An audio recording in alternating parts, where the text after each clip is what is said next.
Shalom. I want to start off by giving all glory and honor to Yahweh, Bahashem, Yahweh Shai, Bahashem Rakakwadash. Double honors to the apostles and elders of Great Millstone who rule well. And peace and salutations to the hopeful elect who are continuing to fight and teach this thing of ours in truth and sincerity. I'm the brother Manatazak with GMS Ancient of Days in Los Angeles, currently teaching with the Akim in Sherman Oaks.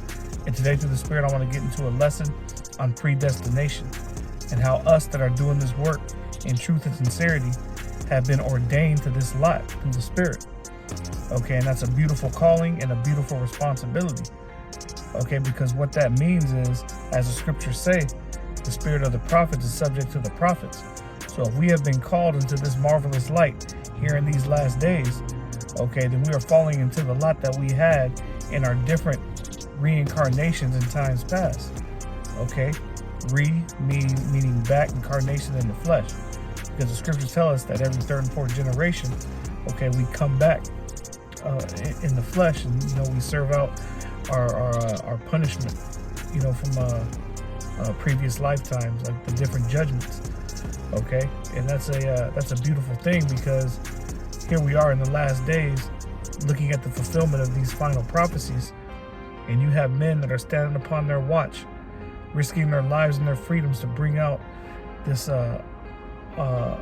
untainted and unadulterated word of Yahweh Bashem Yahweh Shai in all truth and sincerity, speaking the bitter and speaking the sweet, all in one tongue. Okay, and we're doing this by obedience, and we're doing this by a spiritual calling. Okay, because at the end of the day, there are men that are walking this earth now, here today, in these last days, that have the 100% truth, and we here at Great Millstone believe that is us, from the apostles and elders on down, of course.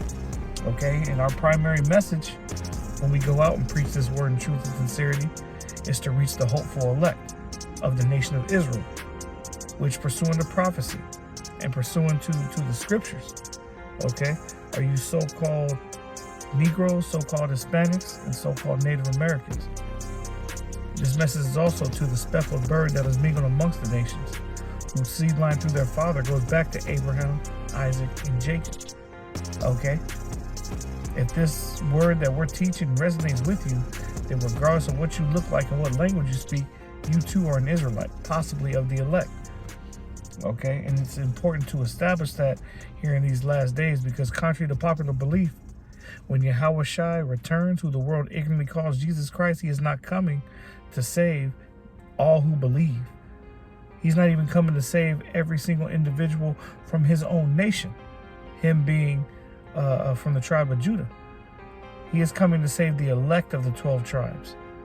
Okay?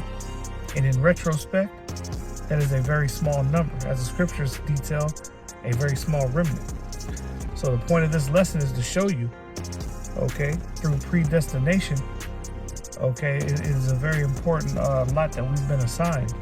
Lord willing, we endure unto the end, because at the end of the day, all we're doing is playing out the will of Yahweh Bashem Yahweh Shai.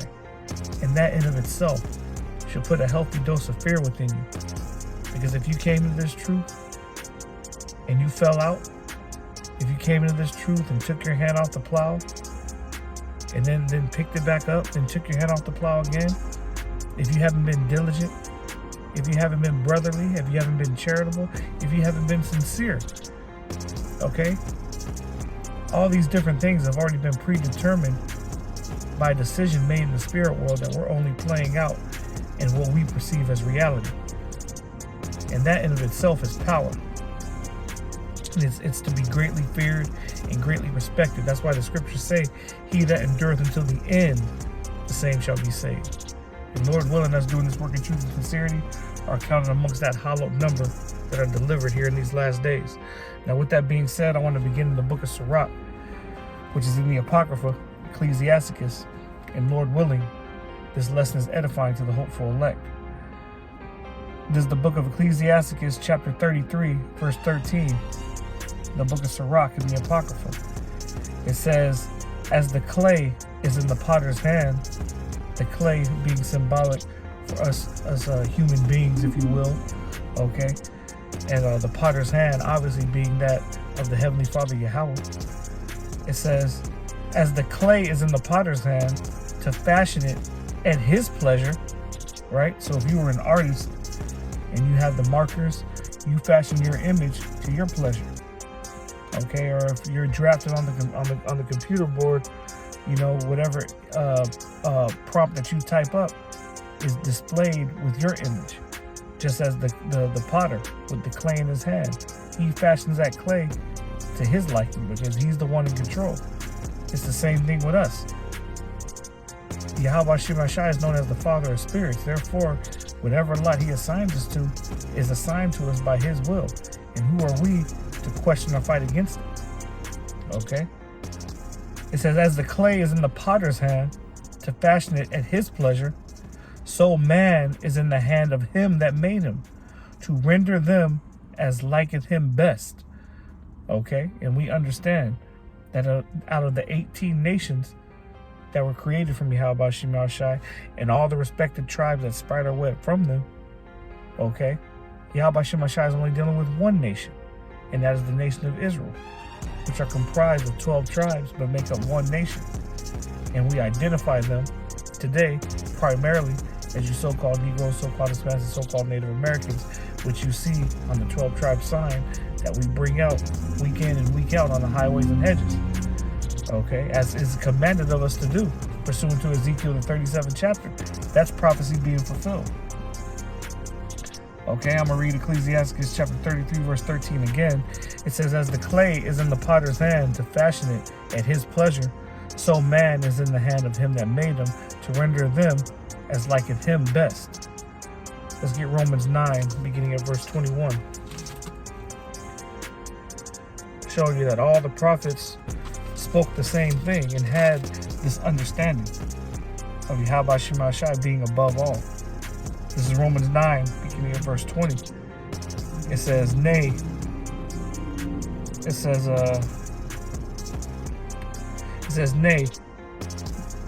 but, O man, who art thou that repliest against the Most High?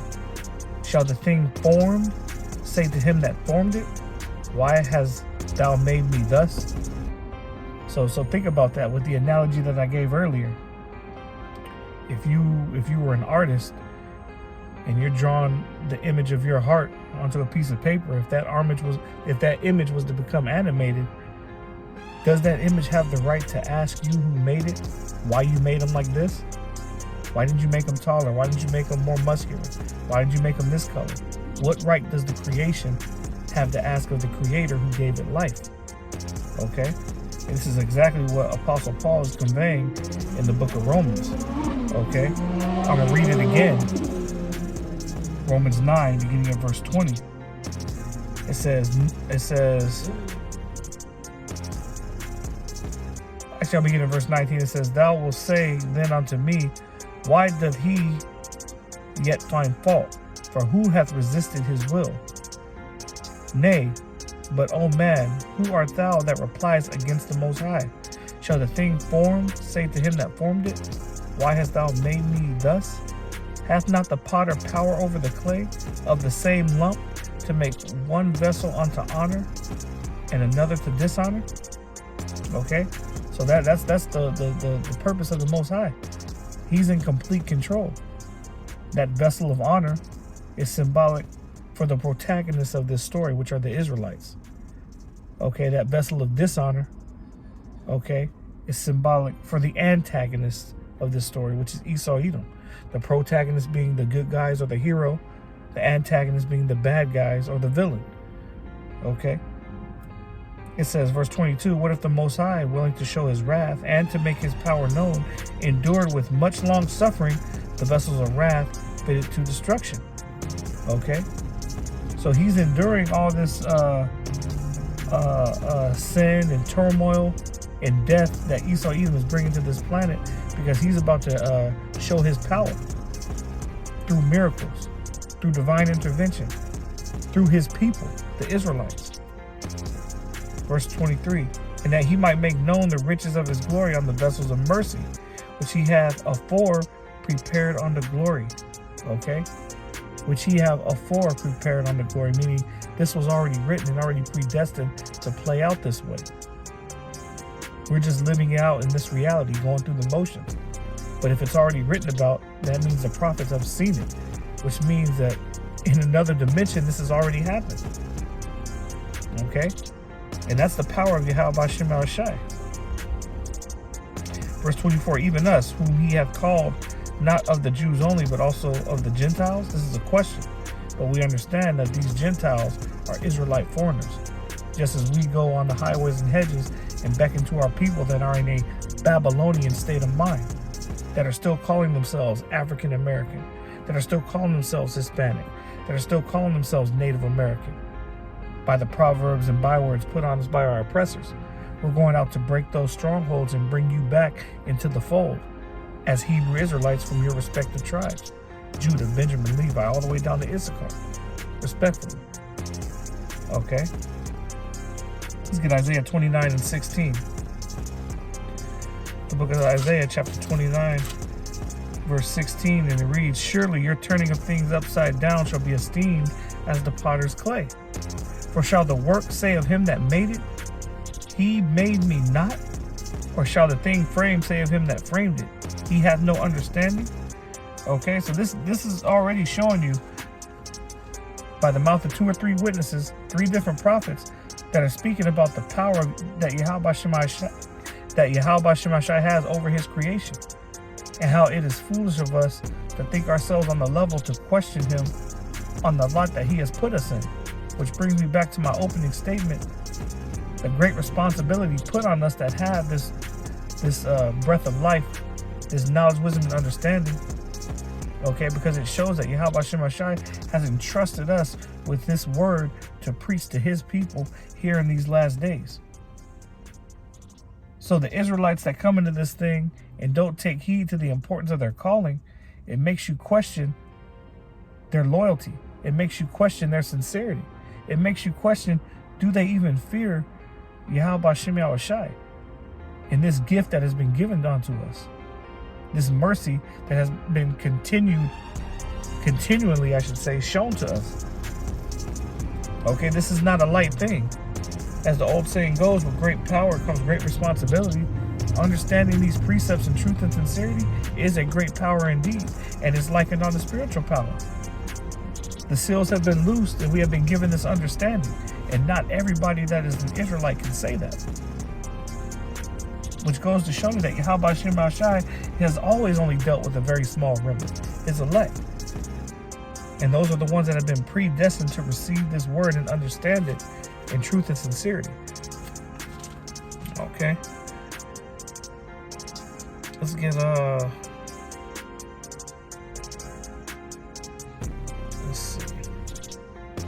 let's get Romans 8, beginning of verse 29. Sticking with the topic.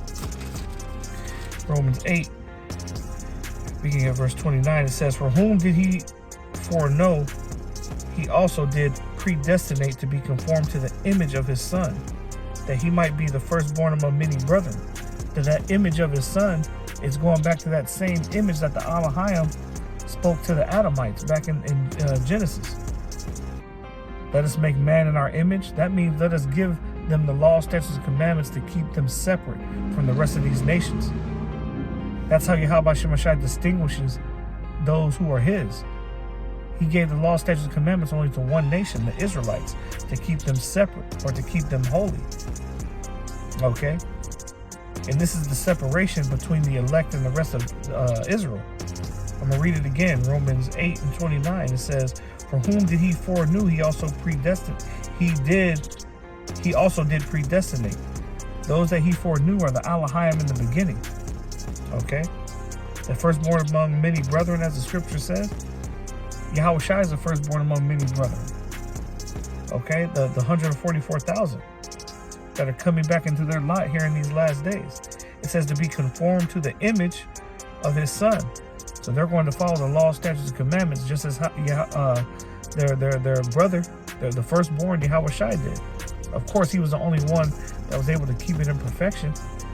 Okay? But those same laws, statutes, and commandments that Yahweh Shai kept perfectly were going to be put in the inward parts of those same Elohim that Yahweh B'Shem Yahushai foreknew and predestined to their lot. They're going to be the first ones that are going to be changed and get that body that's likened unto Yahushua. Romans 8:29 again, it says, for whom he did foreknow, he also did predestinate, to be conformed to the image of his Son, that he might be the firstborn among many brethren. Moreover, whom he did predestinate, them he also called.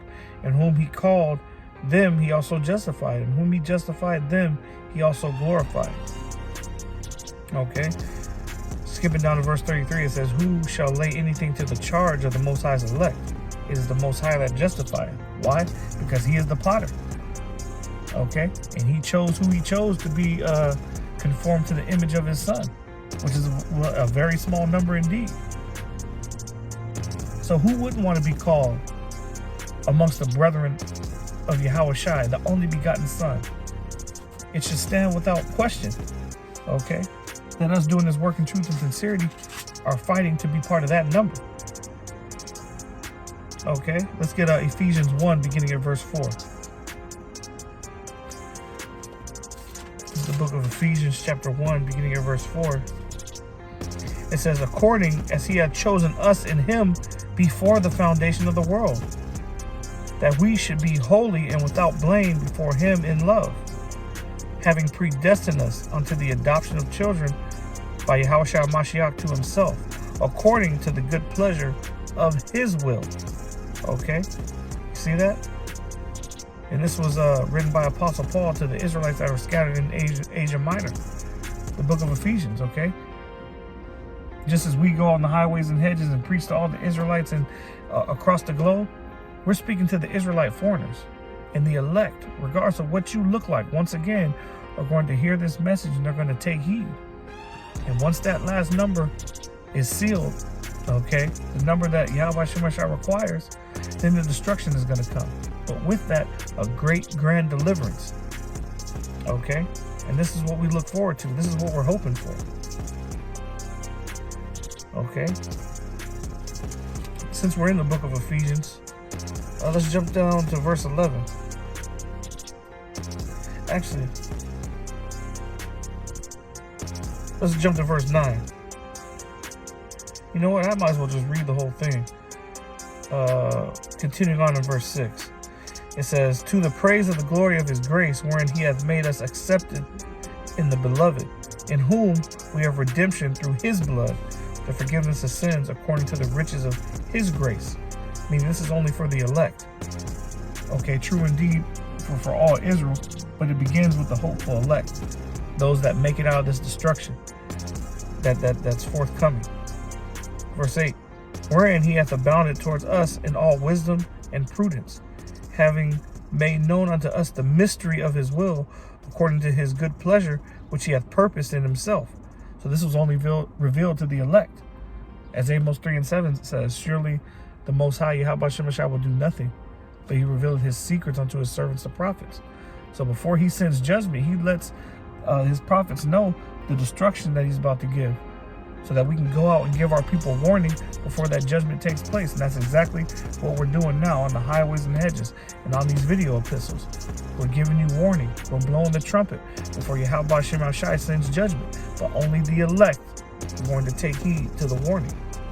Verse 10, that in the dispensation of the fullness of times he might gather together in one all things in Hamashiach, both which are in heaven and which are on earth, even in him, in whom also we have obtained an inheritance, being predestined according to the purpose of him who worketh all things after the counsel of his own will. Okay, going to show you once again that this is not of us. And this is something that we here at Great Millstone constantly reiterate. This movement is not of us. This is nothing for us to boast in and be proud about, or even make money off of, because this isn't our word. We're simply vessels chosen to bring it out. Okay? For better or for worse, as it were. Okay? Let's get Jeremiah 1 and 5. Jeremiah 1 and 5, and then we'll jump to Isaiah 49. Okay? Jeremiah 1 and 5, which reads, and a lot of you already know where I'm going with this. It says, before I formed thee in the belly, I knew thee. And before thou camest forth out of the womb, I sanctified thee. And I ordained thee a prophet unto the nations. This is what Yahweh Shem Ashai is saying to Jeremiah. Before he formed thee in the belly, he already knew who it was, who he was sending to do this work. Okay, and Yahweh Shem Ashai, this is the story of each and every one of the elect. Yahweh Shem Ashai knows each and every one of us. Okay, and it's no coincidence that we are doing this work in truth and sincerity here in these end times. Yahweh Shem Ashai chose us to be the heralds of Yahweh, of the second coming of his only begotten son, Yahweh Shai. And that's a great honor through the Spirit. Lord willing, we endure. Let's get Isaiah 49:1. Going to show you that Yahweh Shem Ashai knew each and every one of the prophets he sent in their respective captivities. So us being raised up as prophets here in these last days was by design. We were predestined onto this lot. Isaiah 49, listen, O isles, unto me, and hearken, ye people from far. The Lord Yahweh Shem Ashai hath called me from the womb. From the bowels of my mother hath he made mention of my name. And he made my mouth like a sharp sword, in the shadow of his hand hath he hid me, and made me a polished shaft. In his quiver hath he hid me. And he said unto me, thou art my servant, O Israel, in whom I will be glorified. And this is a beautiful revelation, going to show you that Yahweh Shem Ashai is in complete control of who he sends to do his work. And as the scriptures say, the deceived and the deceiver are his. So those that have not been called into that lot are in for a rude awakening when Yahweh Shem Ashai reveals in these last days who he has always been dealing with. So Lord willing, this lesson was edifying to the hopeful elect. I want to give all glory and honor to Yahweh, Ba'ashem Yahweh Shai, Ba'ashem Rakakwadash. Double honors to the apostles and elders of Great Millstone who rule well. And peace and salutations to the hopeful elect who are continuing to fight and teach this thing of ours in truth and sincerity. This has been your brother Manat Azak. Until the next lesson, Shalom.